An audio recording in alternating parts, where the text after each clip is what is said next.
by Matt Badcock Bradley Quinton has a picture from 2011 of his son Bobby perched over the cup when Braintree Town won the Conference South.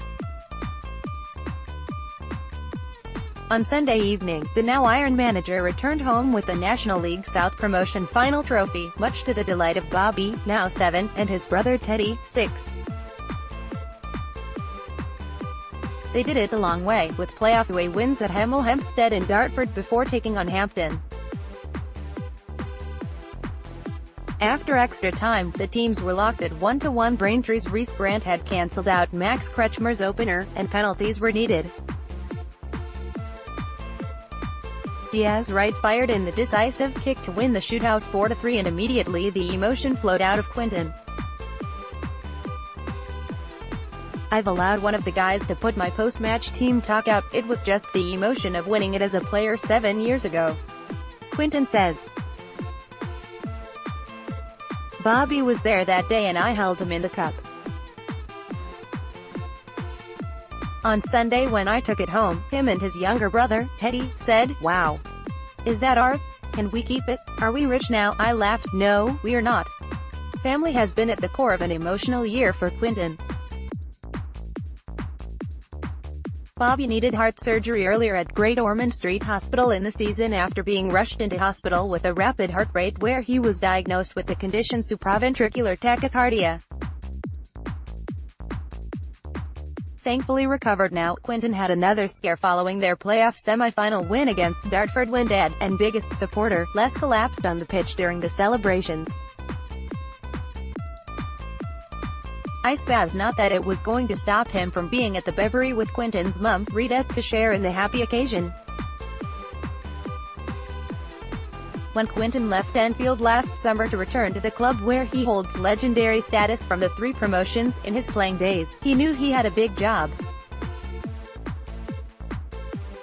They just slipped out of non-league's top flight after 6 seasons and he wanted to lift the mood.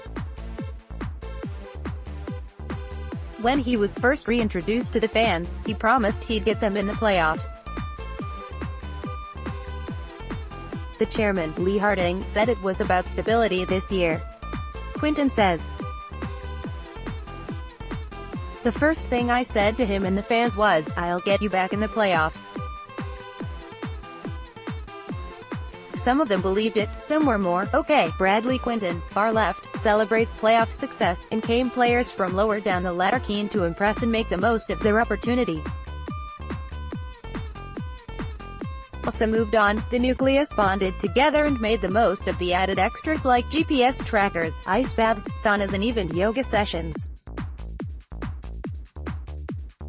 It all came together for an instant return. "We did okay, we were top at one stage and had a little run before a bit of a bad run," Quinton says. "We had to juggle the books a bit, we did that, and then other clubs came in for some of our players and they wanted to go for a little bit extra money. We wished them well as well. But then we started to kick on around Christmas and after. We started to talk more closely, together. We had more meals out together, a real close-knit family uniting together, looking after each other and being open and honest. We seemed to get stronger and stronger. I really believed if we got in the playoffs, we'd win it. The boys believed and we did it, albeit with 2 penalty shootouts along the way. But we were 9 games unbeaten, 8 of which we won, so it's a fantastic achievement. It's a credit to all the boys." Quinton hailed his management team for the work they put in and is pleased for the club he holds dear to his heart.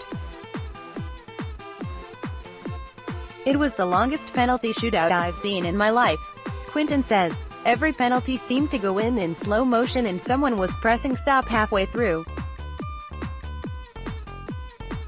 But the jubilation of winning, the hard work and the nerves these young boys have is a credit to them, their parents and their families. They've all had their ups and downs, but they're all about hard work and determination. These are the rewards." It's a magnificent achievement for this club in a short space of time. Memories. On Thursday night the team met up in London for a celebration and a game of darts in the Flight Club before a summer break ahead of next season's preparations. No doubt the fans' favourite chant, "We're just a pub team from Essex," will be heard around the National League again. In their time at the top table they made a habit of upsetting so-called bigger clubs and, under Danny Cowley, reached the playoffs after a third-place finish.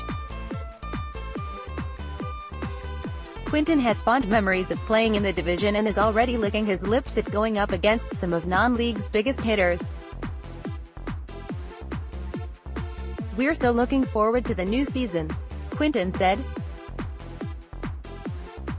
Wrexham, what a massive club that is, Leyton Orient, Barnet coming down, Salford.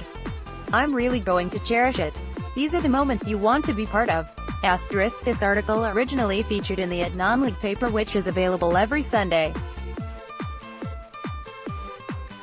Monday for all the latest news, interviews, features and match reports from steps 1 to 6, with exclusive access and behind-the-scenes news from your club throughout the summer. Become a subscriber to the non-league paper, here, http://bit.ly/nlp-sub.